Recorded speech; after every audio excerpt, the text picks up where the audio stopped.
Flexen here for Seconds Out. Delighted to be joined by eminent sports journalist Ariel Helwani. Ariel, how are you? I'm doing great. Thank you for having me. I appreciate it. Are you here predominantly because of the magnitude of this fight between Joyce and Zhang, or is it also the WWE event being on Saturday? Is it kind of best of both worlds? I flew in just for the press conference. No, I'm joking. I did not. I am here primarily to cover the WWE event for BT Sport, which is soon going to become TNT Sports on July 18th. So this is a big event for them. It's kind of like the last big event on BT before the switch. It's at the O2, Money in the Bank. And it just so happens that this is happening today and I'm here already. And obviously love boxing and dabble in the world of boxing. So it just worked out perfectly. And what do you make of the rematch? I mean, the first fight, pretty conclusive finish. Not much given away in terms of the adaptations that are going to be made, although you wouldn't expect there to be. How much chance do you give Joyce going into the return? I give him a great chance. He was a big favorite going into the first fight for a reason. I think perhaps he took Zhang a little lightly. Going to that fight, there was so much talk about what's coming next, and maybe there was too much talk of that, and it was a bit of a distraction for him. And so I'm really curious to see how he responds. Is it happening too soon? Perhaps. Is there any other big fight for him right now that makes sense? I would say no. So why not try to right that wrong and get back on the horse, so to speak?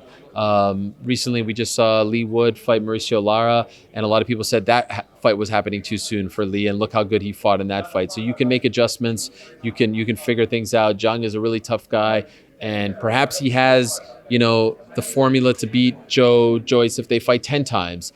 Southpaw, big boy, can take a punch, can hand out punches, is very technical. But I think that we see a very good version of Joe. And by the way, you learn a lot about fighters when they come off their first pro loss. So we're going to learn a lot about Joe. I'm also curious about the eye. How does it hold up as well? How bad was that injury? It was 5 months. It will be 5 months since the injury, like when this fight happens. So let's see. A lot of questions to be answered. I look forward to them being answered on September 23rd.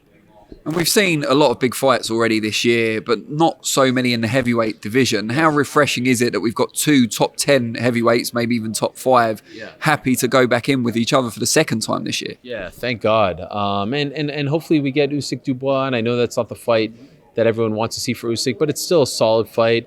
I would say that boxing's having one of its best years in a very long time. It's almost like there's a unification bout every week. I know it's not actually every week, but pretty darn close. And the 35ers are producing, that's the best division in boxing, in my opinion.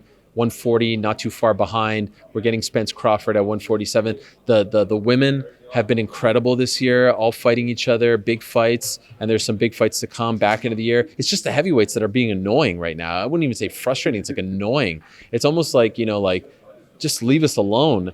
Enough with the tweets, enough with the Instagram posts, enough with all the teases. Just make a big fight or just go away.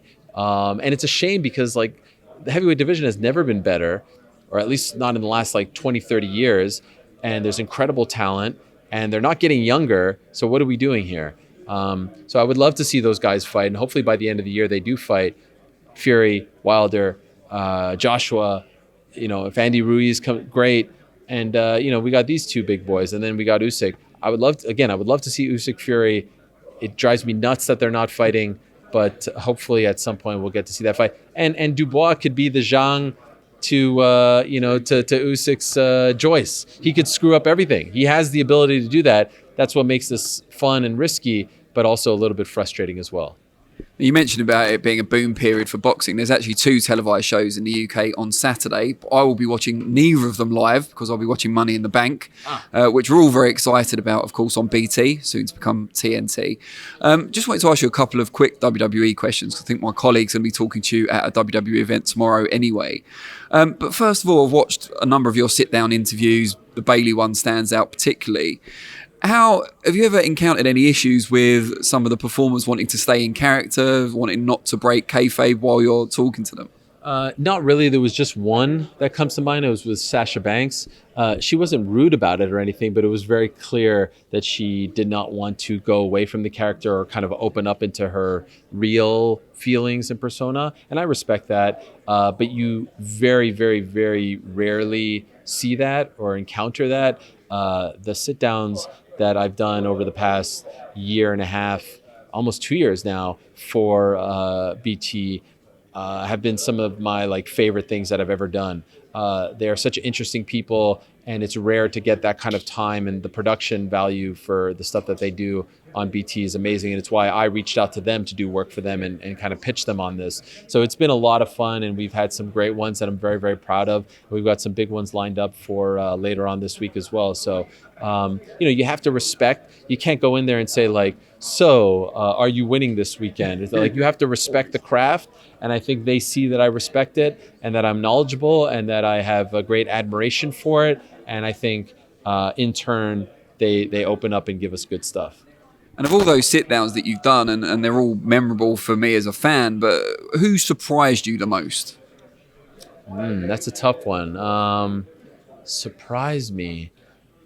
I don't know if, the Charlotte Flair one was really good. She was very emotional in that one, talking about her husband and her dad. That was before the WrestleMania of last year in Texas. So that was a really fun one. I mean, there's never any surprises when you get Paul Heyman. Roman Reigns was really fun in LA, because like he had like this energy. I mean, of course he's the biggest star in the business right now, but like he was kind of going in and out of character, and he did it in a very good way.